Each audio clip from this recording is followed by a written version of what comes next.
Gracias por acompañarnos en este podcast, producido por el equipo de producción de Voz Evangélica de América, Radio Bea.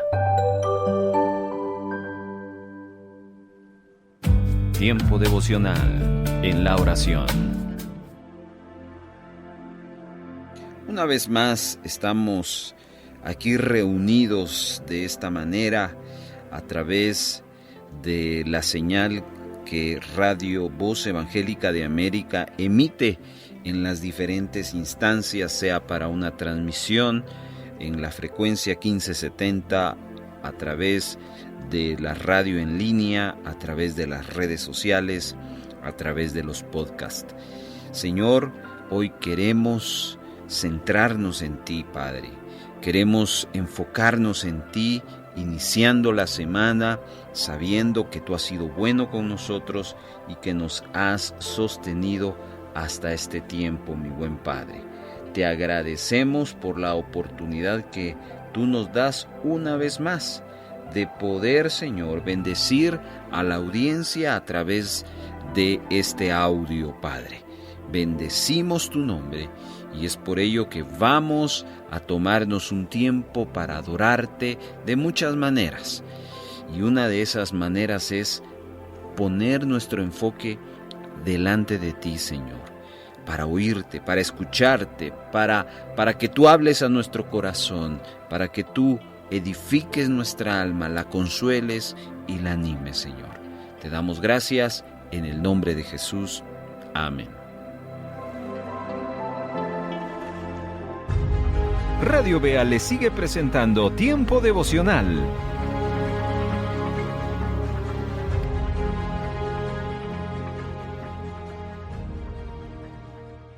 Si usted está escuchando Tiempo Devocional en este momento y desea reportarse, hágalo al 4235-7457. Mándenos un mensaje vía WhatsApp, Telegram o también, si usted desea, en Messenger. 4235-7457. Su comunicación con Tiempo Devocional. Tiempo Devocional. El mensaje.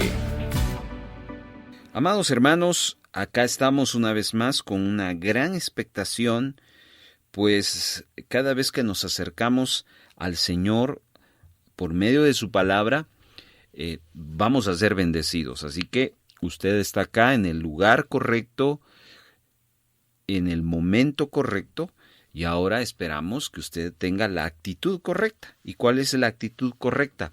La que Jesús le señaló a María, que fue que ella le puso atención y estuvo atento a lo que él tenía que decirle.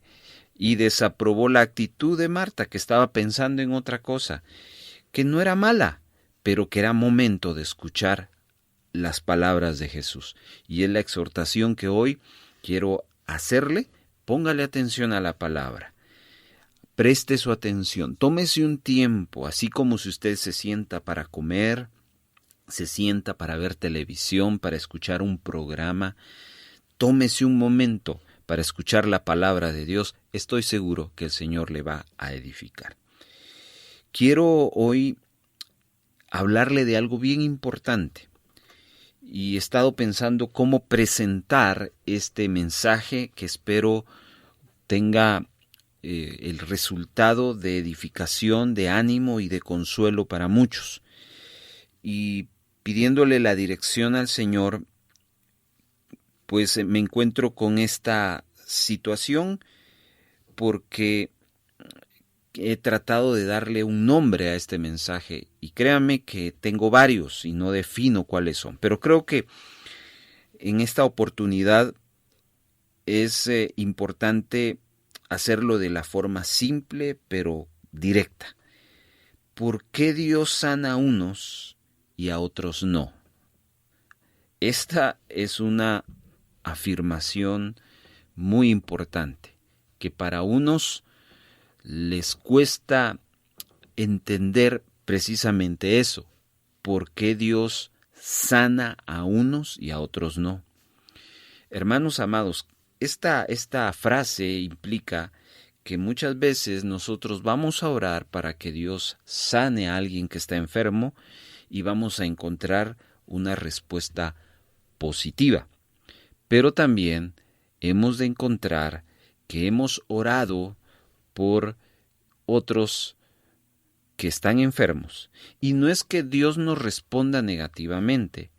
Dios responde nuestras oraciones, pero no de la forma como nosotros esperamos. Ahí está entonces. Cuando Dios responde de una forma diferente a lo que nosotros esperamos. Esto es lo que Dios ha puesto en nuestro corazón. Y es bien importante, porque en este tiempo, si no entendemos eso, esto puede provocar que en el corazón de muchos haya una actitud negativa, una actitud de resentimiento, una actitud de echarle la culpa a Dios por algo que nosotros no esperábamos. Y Dios, pues, cumplió su propósito, su objetivo, pero eso no era lo que nosotros deseábamos. Y eso puede provocar un conflicto en nosotros. A lo largo de esta prédica usted va a ir entendiendo a la luz de la palabra muchas cosas.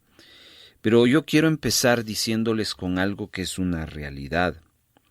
Hoy en día nos preparan y escuchamos mucha enseñanza y mucha prédica de todo lo que Dios va a hacer. Pero no escuchamos lo contrario.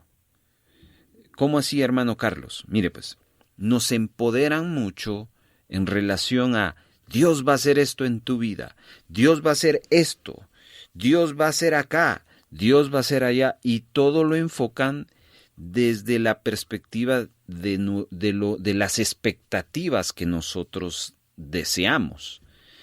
Pero, ¿qué pasa cuando sucede todo lo contrario? Y es precisamente lo que la Biblia también enseña. ¿Sabe que Dios en la Biblia habla sobre la vida, pero también habla sobre la muerte? En la Biblia encontramos sobre el cielo, la vida eterna, el paraíso, el trono de Dios, el tercer cielo. Pero también en la Biblia encontramos lo opuesto, que es el infierno. En la Biblia habla del perdón, de la restauración, pero también la Biblia habla de la condenación. Cuando nosotros solo hablamos de lo que nos gusta escuchar y nos privamos a hablar de lo que no nos gusta escuchar, eso es un problema, porque cuando experimentamos eso que no nos gusta escuchar, entonces hay un choque en nuestra mente y, repito, como ya lo mencioné anteriormente, podemos hasta pelearnos con Dios. Quiero hablarle de dos cosas. En primer lugar, quiero hablarle de un testimonio, de algo que me consta y de que es importante, que me da fe de lo que voy a mencionar. Y vamos a ir a la palabra. Déjeme contarle la vida de un joven que pues no puedo mencionar su nombre por respeto, pero le vamos a poner Carlos. Es un nombre ficticio. Este joven era un joven que estaba sirviendo en la iglesia. Era un joven que estaba involucrado en el ministerio, en el servicio, pero sobre todo era un joven que estaba consagrado al Señor. Un día, este joven acude a su pastor suplicándole el apoyo espiritual porque a su mamá le habían detectado cáncer. Así que la iglesia se presta a acompañar a el joven Carlos en este proceso difícil de enfermedad de su mamá. Aquel joven empoderado de fe, de ánimo, toma el reto de orar, de interceder, de luchar, de estar allí en oración en todo momento, creyéndole el milagro de sanidad de la mamá, de su mamá. Así que, como en todas las enfermedades, hubo un momento de gran lucha, después se vio un alivio, después viene otro bajón, etcétera, etcétera. Y así, casi por más de un año, este joven Carlos estuvo creyendo por la sanidad de su mamá. Pero un día el desenlace fue el siguiente. La mamá empeora, pasa a una situación de ser hospitalizada e ir al intensivo. La fe de Carlos sigue constante diciéndole: Señor, yo sé que tú vas a sanar a mi mamá. Y de repente la noticia. El médico sale y le dice: señores, perdonen, ya no se puede hacer nada, su mamá ha muerto. Esto causó un impacto en la vida de este joven llamado Carlos, un nombre ficticio que estoy dando para personalizar el testimonio. Ella muere y entonces lo que causa en el corazón de este joven es echarle la culpa a Dios. ¿Por qué, Señor? Yo creí que ibas a hacer un milagro. Yo oré y estaba convencido de que esto iba a pasar. ¿Pero por qué? Y esto llevó a un punto crítico en la vida de este joven, que él determina dejar los caminos del Señor e irse al mundo. Pero con tal impacto que cuando le digo se fue al mundo, le hablo de que este joven llegó al alcoholismo, llegó a las drogas y llegó a convertirse en un vagabundo, en un indigente. Y siempre en su mente, Dios no obró como yo quería. Yo no sé si esta historia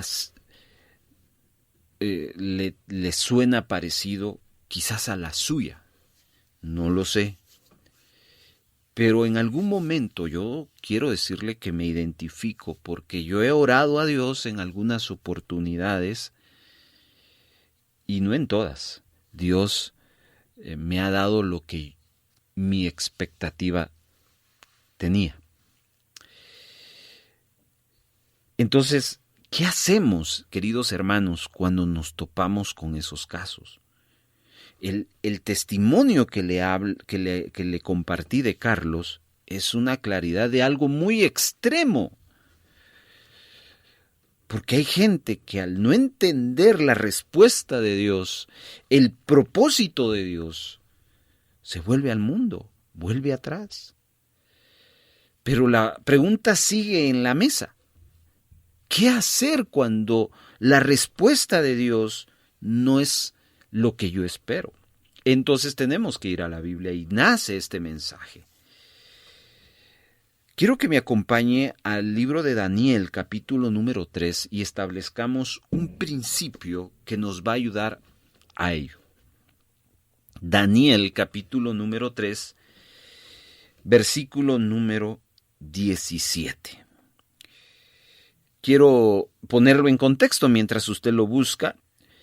Aquí les voy a hablar de 3 muchachos que están en Babilonia.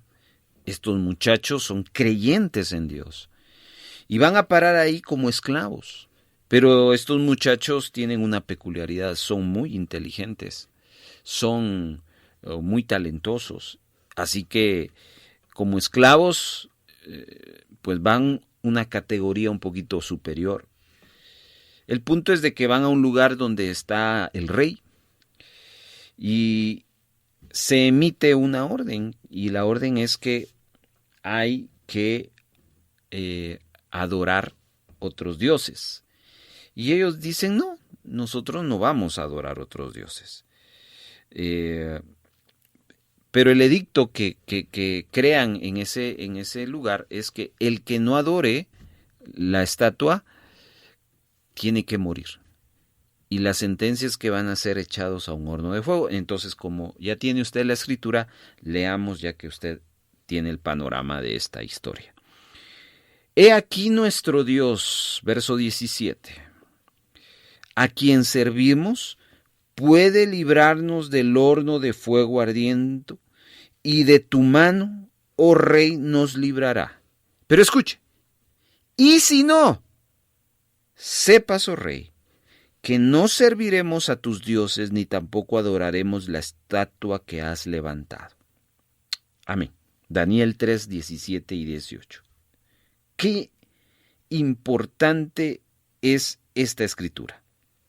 Estos jóvenes nos enseñan cuál debería de ser la mentalidad y la actitud que deberíamos de tomar ante esas situaciones las cuales nosotros presentamos a Dios como una petición. Obviamente nosotros tenemos una expectativa en esa petición, pero cuando la respuesta no es favorable a lo que estamos pidiendo, este pasaje es clave, amados hermanos. Estos jóvenes dijeron, mira, rey, nuestro Dios nos puede librar del horno y de tu mano. Y si no, esas tres palabras, y si no, porque dan entredicho que así como puede Dios librar, Dios no puede hacerlo. Quiero que entienda este punto. No porque Dios no lo pueda, sino porque muchas veces Dios tiene otros planes, Dios tiene otros propósitos. Así que los designios de Dios muchas veces no van a estar afín. Pero estos jóvenes lo entendían perfectamente. Ellos sabían de que Dios podía librarlos, no que debía de librarlos. Esto es muy distinto, porque no es una obligación que Dios responda a nuestras oraciones de acuerdo a lo que nosotros queremos. Si es su voluntad, Él va a responder afín a lo que nosotros estamos pretendiendo. Y estos jóvenes lo entienden. Y por eso dice, Dios puede. Y si no nos libra, al final ellos dicen, de todos modos, nosotros no lo vamos a hacer. Porque nuestra actitud, nuestra vida, nuestra devoción, nuestra adoración no está sujeta a que Dios nos responda sí siempre o nos diga no. Siempre vamos a tener nuestra devoción a Dios. Esa debería de ser la postura, la actitud, esa debería de ser la fuerza que nos debería de mover. ¿Sabe cómo se llama eso? Convicciones. Si nosotros no tenemos convicciones en nuestra relación con Dios, en nuestra comunión con Dios, cuando usted se tope con una situación inesperada, la cual usted tiene expectativas que Dios le va a ayudar, pero Dios tiene otros planes distintos a los suyos, y si usted no tiene convicciones, le va a suceder como le sucedió a este joven que yo le conté como testimonio en la introducción de esta enseñanza. Si usted quiere, puede regresar esta enseñanza si está escuchando un podcast. Si no, vaya a YouTube, ahí usted puede escuchar el testimonio. Pero fue un joven que expuso una petición y al no recibir la respuesta como él quería, se fue al mundo echándole la culpa a Dios. Yo veo que en muchos escenarios esa es la vida de muchos. Hay gente que sale de la iglesia herida, lastimada, defraudada, no por Dios, sino por sus mismas convicciones, porque expusieron una petición delante de Dios y al no ocurrir lo que ellos esperaban, ellos se sienten defraudados y se van al mundo. Así que hoy tenemos que aprender que la única forma de poder crear un equilibrio en nuestras peticiones y en la respuesta de Dios es teniendo convicciones. Y este ejemplo de los tres jóvenes en Daniel capítulo número 3 es muy claro y es muy poderoso. es importante tener convicciones, porque muchas veces lo que deseamos va a estar también en el deseo de Dios, pero no siempre, queridos hermanos. Muchas veces lo que deseamos va a ser opuesto a lo que Dios quiere. ¿Y qué va a pasar? Si hay convicciones, entonces vamos a estar parados. Claro, como humanos nos va a sorprender, nos va a doler probablemente. Hay cosas que no vamos a entender. Pero ¿sabe qué? Esto es poderoso. Muchas veces vamos a orar al Señor pidiendo por algo, pero Dios va a decir no de la forma como tú quieres. Yo tengo otros planes. Eso es difícil de entenderlo, pero se puede superar. ¿Y cómo se supera? A través de las convicciones. Y es por eso que hoy vamos a tomarnos el siguiente tiempo que nos queda para hablarle de 3 convicciones de cómo usted puede superar un evento en su vida que le ha costado entender. Así que si usted me regala su atención, quisiera que me acompañara, y si tiene su Biblia, que creo que es la esencia al final de todo de esto, porque no voy a hablar de mi persona, sino más que todo, vamos a hablar de la palabra del Señor. Quiero pedirle que abra su Biblia a la epístola del apóstol San Pablo a Timoteo en su segunda carta. Segunda de Timoteo, capítulo número 4. Segunda de Timoteo, capítulo número 4. Vamos a leer los siguientes versículos. Segunda de Timoteo, capítulo 4. Déjeme leerle y ponerle en contexto de este pasaje. Capítulo 4, verso 9 dice: Procura venir pronto a verme, porque Demas me ha desamparado amando a este mundo y se ha ido a Tesalónica. Crescente fue a Galacia y Tito a Dalmacia. Solo Lucas está conmigo. Toma a Marcos y tráele contigo, porque me es útil para el ministerio. En el capítulo 4 y en toda esta carta hay una característica que a veces nosotros no ubicamos y que es bien importante tenerlo y tomarlo en cuenta. Y es que Pablo escribe esta carta a Timoteo y lo hace desde una prisión. Pablo está escribiendo una carta no desde un hotel 5 estrellas, no desde un yate en el mar, no desde un avión yendo a un viaje misionero, no, está en la cárcel y se dirige a Timoteo de una manera extraordinaria. Lo otro que quiero hacerle notar, que él está contando que él se siente desamparado por algunos hermanos. Y menciona en el caso de Demas que lo abandonó prácticamente. Ahora, vea usted dos situaciones interesantes. Por un lado, en una prisión y por otro lado, traicionado. Con estas dos situaciones, creo que son dos experiencias que lo ponen a uno en una situación bastante difícil, que el estado de ánimo de cualquier persona se debería de notar molesto, frustrado, preocupado, etc. Pero cuando usted lee la carta que Pablo le escribe a Timoteo, no denota en ningún momento algún tipo de emoción y sentimiento de enojo, ni de desilusión, ni molesto, sino más bien, usted lee toda la carta, va a leer las palabras de un hombre que está agradecido con Dios, que está ubicado, que está con una fe inquebrantable, y es precisamente lo que provoca una convicción en la vida de una persona cuando enfrenta momentos inesperados y momentos que le cuesta entender. Así que les pongo este panorama porque vamos a leer algunas escrituras de este mismo capítulo 4, la cual nos van a ayudar a entender estas 3 convicciones que son bien importantes. Retrocedamos al versículo número 6 de este mismo capítulo. Escuche las palabras de ese hombre que está traicionado, de ese hombre que está en prisión.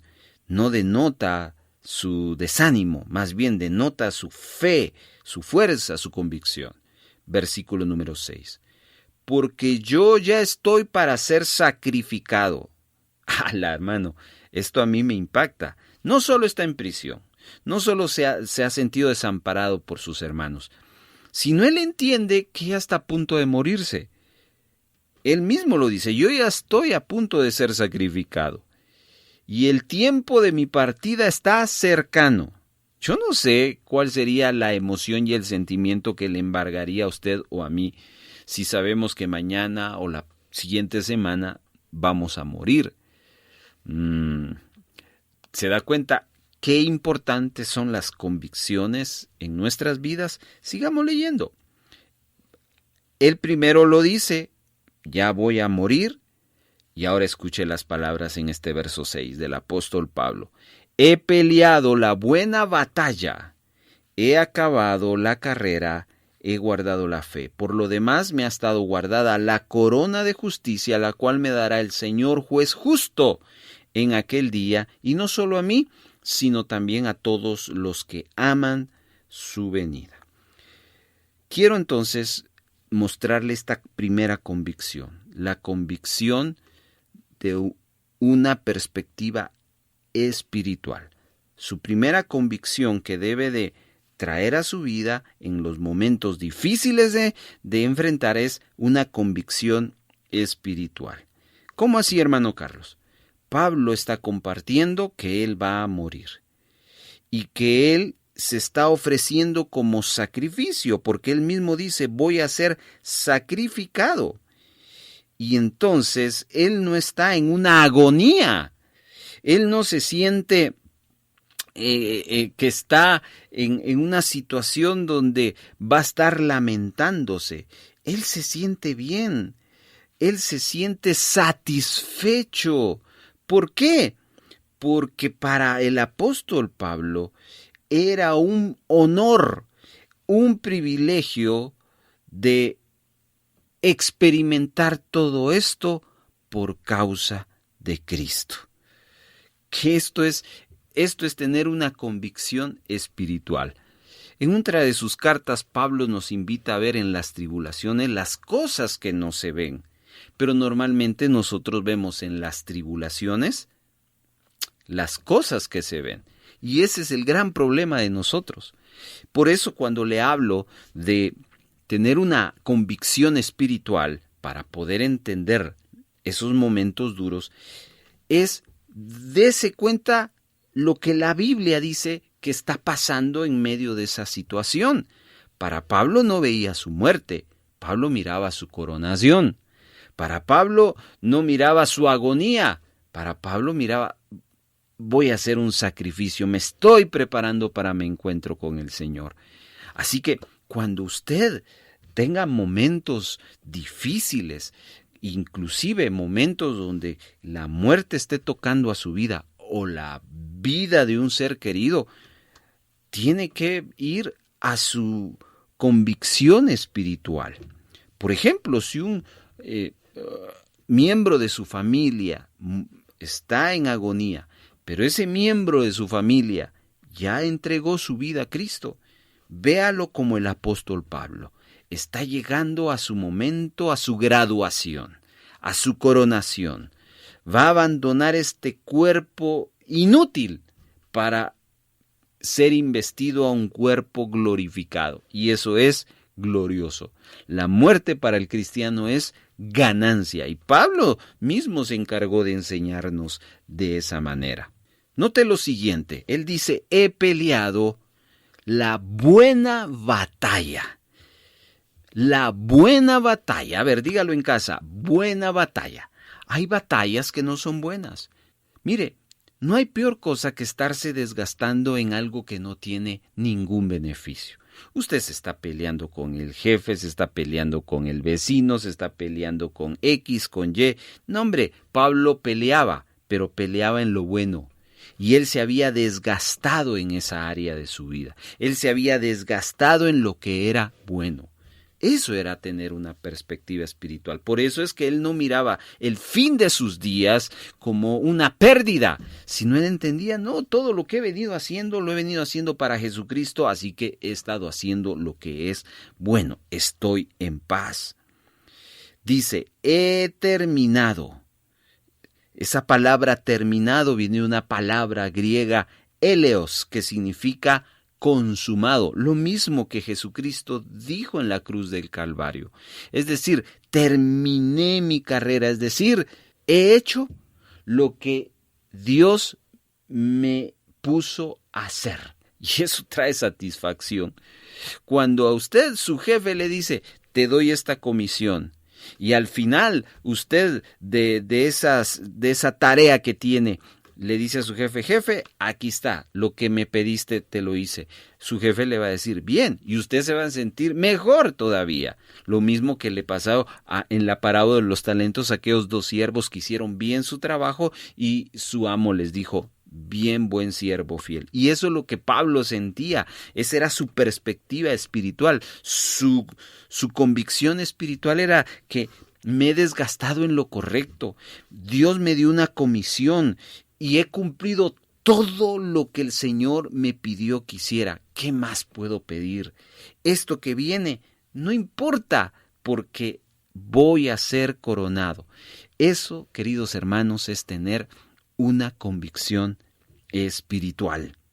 Cuando usted tiene una convicción espiritual, no ve los problemas como algo que va a afectarle totalmente. Podrá afectarle sus finanzas, podrá afectarle su salud, pero nunca su fe, porque igual las finanzas, la salud misma, lo físico es mortal, tiene su tiempo de vida, pero lo espiritual es eterno. Así que no olvide esta convicción que hoy le estoy compartiendo. Para poder superar los momentos difíciles, tenga una convicción espiritual.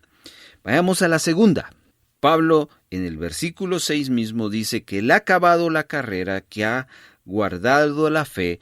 Por lo demás, me está guardada la corona de justicia, la cual me dará el Señor juez justo en aquel día. Y no solo a mí, sino también a los que esperan su venida. La segunda convicción que nos va a ayudar a mantener y a salir a flote cuando nos encontremos en situaciones inesperadas, en situaciones que son difíciles de comprender, es una convicción en lo eterno.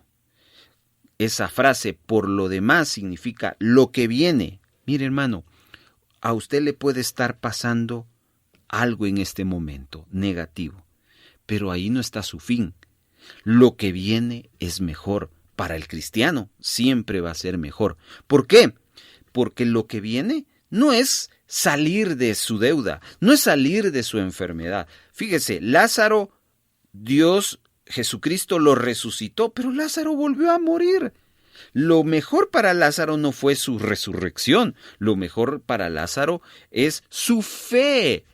Es lo que viene. ¿Y qué es lo que viene para nosotros? Lo que viene para nosotros es lo eterno. Por eso la convicción que usted tiene que tener después de lo espiritual es la convicción en lo eterno. Mire, Pablo entiende de que va a ser coronado, viene una corona. Él no ve una caja, él no ve un sepulcro, él está viendo una corona. Quisiera darle un ejemplo. Tengo aquí, usted no lo puede ver, pero sí tiene su imaginación y tiene sus oídos para entenderme. Tengo aquí un cordón, un cable, que mide más o menos 1,5 metros. En este momento agarro una punta y estoy haciendo un nudo en uno de los extremos. Este ejercicio usted lo puede hacer y es bien importante que usted lo haga. Ya lo hizo. Tenga usted una cinta, un cordón, un lazo. Yo tengo aquí un cable de audio y que mide más o menos 1,5 metros. Agarré uno de los extremos y le hice un pequeño nudo. ¿Sí me explico? En el nudo, vaya donde está el nudo, está una parte corta, que es de donde yo tomé, y la parte larga, que es hasta el final de el cable de la cuerda, ¿cierto? Bueno, esta es una forma de entender lo terrenal y lo eternal. Ese punto, ese nudo, ¿sí? En la parte pequeña, yo no sé cuánto espacio usted le dejó del fin del extremo del cable hasta el nudo. Yo le dejé pues unas, ¿qué? 2 dedos, se puede imaginar. Eso es lo terrenal. Lo que experimentamos aquí en lo terrenal está algo tan pequeño a lo comparado que sería lo eternal, que es el resto del cable. No sé si me di a entender en este ejemplo que estoy tratando de darle. Así que, ¿por qué nos aferramos tanto a la vida terrenal? A tener dinero, a tener posesiones, a las relaciones. Si eso tiene que acabarse. Por favor, no me malentienda, no estoy tampoco diciendo que no hay que hacerlo. Hay que hacerlo. Pero lo que viene siempre será mejor porque es lo eterno. Razón tuvo Jesús de decir, no se hagan tesoros en la tierra, háganse tesoros en el cielo, donde ahí nada se descompone. Así que una convicción en lo eterno a usted lo va a ayudar a entender bien cuando pase un momento difícil en su vida, la cual no le están saliendo las cosas como usted pretendía. Una convicción en lo eterno le va a ayudar a salir y a superar esos momentos. ¿Sabe algo? Pensando en la eternidad y en la vida terrenal, pienso que el gran problema de enseñar solo prosperidad terrenal es enseñarle a la gente a enfocarse en lo pequeño. Cuando nosotros le enseñamos, por ejemplo, ¿sabía usted que hay no una ni dos, sino varias coronas que Dios quiere darle? Hay una morada que Dios ha preparado para usted. Hay galardones de acuerdo a las obras que usted haga, pero eso tiene que ver con lo eternal. ¿Cuánto usted ha estado trabajando en ello, amado hermano? Y no le estoy hablando de su salvación, porque eso no tiene precio, eso es gratuito. Ya el precio lo pagó Jesucristo. Pero las coronas, los galardones, los premios, sí tenemos que hacer algo. Y es por eso que mientras nosotros nos enfoquemos en solo lo terrenal y no nos enfoquemos en lo eternal, no vamos a tener la oportunidad de generar esas bendiciones para lo eternal. Así que, mi amado hermano, yo quiero decirle algo y quiero este momento hablarle a aquellos que han perdido un ser querido en Cristo. Un ser querido en Cristo. Tengo que decirles algo. Póngame atención. Usted que ha perdido un ser querido en Cristo, es decir, que esa persona era cristiana, usted perdió.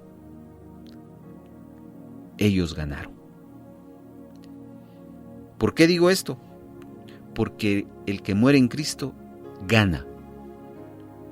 Uno pierde esa relación. Así que no esté triste, porque su ser querido ha ganado si estaba en Cristo.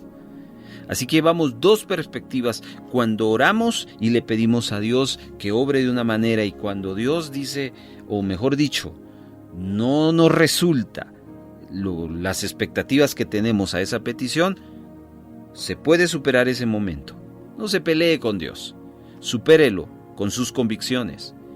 Convicción en lo espiritual, convicción en lo eterno. Y quiero terminar con la tercera convicción, y es lo que sigue diciendo, o lo que dice también en el texto, el capítulo 4 de 2 Timoteo, versículo 6. He peleado la buena batalla, he acabado la carrera, he guardado la fe. Y la tercera convicción es la convicción de la fe. Pablo dijo, he guardado la fe. ¿Sabe qué significaba eso? No me he apartado de la fe. Muchos se han alejado de Dios porque como un capricho o como un pleito con Dios, Dios no contestó de la manera que ellos esperaban, me alejo de Dios. La mejor forma de poder superar eso no es hacer eso precisamente. Hay gente que no ha guardado su fe. Ahora, ¿qué implica guardar la fe? Pues simple, guardar la fe es congregarse, guardar la fe es leer y estudiar la palabra, guardar la fe es adorar, guardar la fe es todo lo que me conecta con Dios. No lo acabo, no lo cancelo, sino lo cultivo, lo sigo cultivando. Aún en medio de que me pasó esto inesperado, lo sigo haciendo. Has guardado la fe. ¿Por qué? Porque has aprendido a depender de Dios y no de las circunstancias ni de las demás personas. Así que la fe tiene dos caras. La cara que más se conoce de la fe es la cara del poder. Pero también está la cara del señorío. Es decir, aquí estoy, Señor. Yo con la fe puedo ver milagros, puedo ver señales, puedo ver tu poder. Pero a través de la fe me mantengo fiel a ti. Y eso es señorío. Acepto lo que tú tienes para mi vida. Querido hermano, voy terminando diciendo que el plan de Dios, escuche bien, el plan de Dios es mejor que el nuestro. Se lo digo así. Usted tiene planes para usted, yo lo sé, pero los que tiene Dios son mejores. Quiero orar entonces por usted. Quiero pedirle a Dios, si usted se identifica con este pasaje, escríbanos en este momento para darle seguimiento y poder orar específicamente por usted. Escríbanos en este momento y con gusto vamos a darle seguimiento a su situación espiritual en relación a este tema. Presenté una petición y lo que Dios me dio fue lo contrario a lo que le pedí. Sí, se dan esos casos y son difíciles, pero se pueden superar. ¿Cómo? A través de las convicciones. Convicción espiritual, convicción eternal y convicción en la fe. Aquellos 3 muchachos de Babilonia dijeron, yo sé que Dios puede hacer esto, pero aun si no lo hace, igual yo no voy a cambiar mi fe. Y es lo que espero que usted esta oportunidad ore con nosotros. Bendito Dios, te agradecemos por darnos la oportunidad en este momento de aprender sobre las convicciones. Señor, las convicciones son algo que en medio de la tormenta, en medio de las diversas pruebas, en medio de las diferentes instancias, no se moverán, seguirán allí, Señor. Gracias porque sin duda alguna tú tienes planes mejores que los nuestros. Y parte de las respuestas a esas peticiones que quizás nosotros no esperábamos que fueran como fueron respondidas, es porque tú estás diciendo lo que yo pienso es mejor que lo que tú piensas. Perdónanos si nuestra actitud no ha sido la actitud correcta en relación a la respuesta de lo que tú has estado dando, Señor. Pero hoy te pido que afirmes nuestras convicciones en lo espiritual, en lo eternal y en la fe, Señor. Es difícil, pero podemos superarlo. Y bendigo en este momento a quienes han entendido esta palabra y han perdido un ser querido y no pueden comprender por qué tú los permitiste, que tal como el apóstol Pablo, cuando iba a punto a morir, él decía: gracias, he peleado la buena batalla, he guardado la fe, he terminado la carrera y ahora solo me espera ser premiado, Señor. Bendice a tu pueblo, bendice a tus hijos en esta oportunidad y te damos gracias por habernos permitido entender esta verdad espiritual. En el nombre de Jesús, amén. ¿Le edificó este tiempo devocional? Háganoslo saber. Mande un mensaje de texto al 42 35 74 57. WhatsApp, Telegram. También puede utilizar el Messenger. En Facebook, búsquenos como Radio Bea Guatemala. Si fue edificado, edifíquenos a nosotros. Tiempo devocional. Muchas gracias. Voz Evangélica de América. Radio Bea.